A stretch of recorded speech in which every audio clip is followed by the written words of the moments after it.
tennis balls have a unique pattern, and I thought it would be fun to take a look at recreating this in Lightwave. So what we'll do is we'll create a sphere, and then we'll build in this pattern right here. Okay, so we'll use this as our reference. I'm going to go ahead and close this down, and we'll move over to the Create tab and choose Ball. And I'm going to hold down Control so that I can constrain the ball into a perfect sphere, so all the dimensions will be the same. And right now I'm using tessellated. Let me go to N for numeric. Instead of a globe, which is the default, I'm going to use tessellation. And for segments, let's crank it up to 6.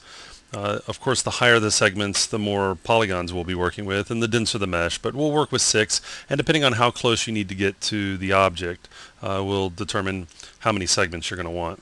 So go ahead and commit to that. F2 to center. So we've got our sphere.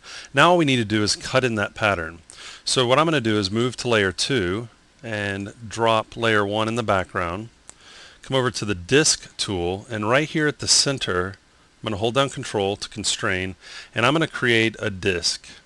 Okay, and I'm going to just roughly eyeball it. If you wanted to make it perfect, you could put an image of a tennis ball in the background, but I'm just going to get it close enough, say something like that. Okay. And I need to change the shape because we don't need a perfect sphere. So to do that, I'm just going to select these points, delete, grab these edges right here. Okay, so it's the edges right on the end. E for extender plus, T for move, and I'm going to move it way off to the side so that we're outside the range of the sphere. I'm going to surface these two polygons. If I want, I can make them one. Shift Z will merge polygons. It's just really the shape that I'm after. And I'm going to give it a new surface name. Q for change surface. I remember it as quality surfaces. And I'm going to call this seam. And let's make it white. We'll turn smoothing off right now and hit OK.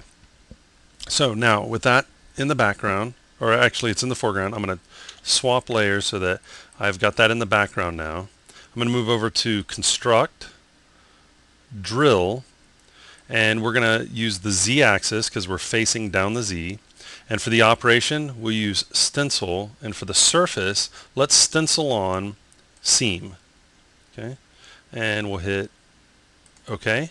And as you can see, let's just take a look. You can see we've got the pattern on there. Okay, we're almost there. It's not quite what we want. We need that seam. It's actually kind of like a gutter that runs around. So we're going to need to use the drill tool again. But we're going to need to change up our object. I don't want to get rid of this. What if I want it again? So I'm going to copy and paste into a new layer. Okay, and let's go full screen with this. And with this selected, I'm going to size it down some. Okay, just kind of move it into place. I'm looking at the black line that runs around that we cut in, and I'm just checking to make sure that I'm roughly the same thickness. Okay, and we can do measurements and things like that, but I'm just going to eyeball it for here so you can get the basic idea. Okay, and I'm going to swap layers again, go over to Construct, Drill, Stencil. Instead of seam, let's call it the surface that we have for the rest of the ball. Down the Z, OK. And there we go. We have our seam. Now, again, depending on how close we're going to get to this would depend on how much more detail you want to put in. Right now, I'm going to copy and paste it to a new layer so that I can have a low-res version in layer 1 that doesn't have any kind of lip here. And then in layer 4, I'm going to add that lip. Now, there's a bunch of different ways that we could go about doing it. I'm going to hit W for polygon statistics, and where it says surface default, I'm going to change to part 2, click the plus sign, which will select all that geometry. Okay, I'm going to zoom in some, come over to multiply, multi-shift, and I'm just going to click, and I'm just insetting it just a bit and raising it just a bit. So a little bit of an inset, a little bit of a shift with the left mouse button. Okay, I'll commit to that. And if you look, you can see there's a lip so that the seam is much lower than the actual outside of the main surface of the ball. Okay, so let's turn smoothing on.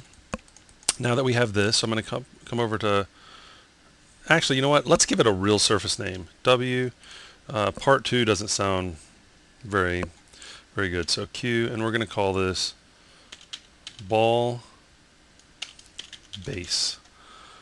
And let's give it a surface color. It's kind of yellow, but it goes on the green side, so I'm going to try something like that. And then I'm going to turn smoothing on and hit OK. Close this down. Now we're getting some smoothing errors, and we're going to want to work those out. There's nothing worse than seeing smoothing errors. So I'm going to go over to the surface editor, and for the seam, I'm going to turn smoothing on as well. Wow, we're getting smoothing errors on that as well. And that's because our smooth threshold is too high. I'm going to just lower it, and what we can do is on the seam, just use the mini slider and work it down until you don't see it. So 36, I'm just going to round that to 35. Okay, and then for the ball base, I'm going to use the mini slider and I'm going to work that number down until I don't see the smoothing errors. And you know what? It looks like we might be able to do it with 35. Okay, and there we go. We've got our tennis ball ready to go. If we want, we can stencil on or just use an image map for some kind of logo or something like that. But we've got the basic shape that has the gutter, this little seam that is putting the two pieces together, and we've got our custom shape for a tennis ball.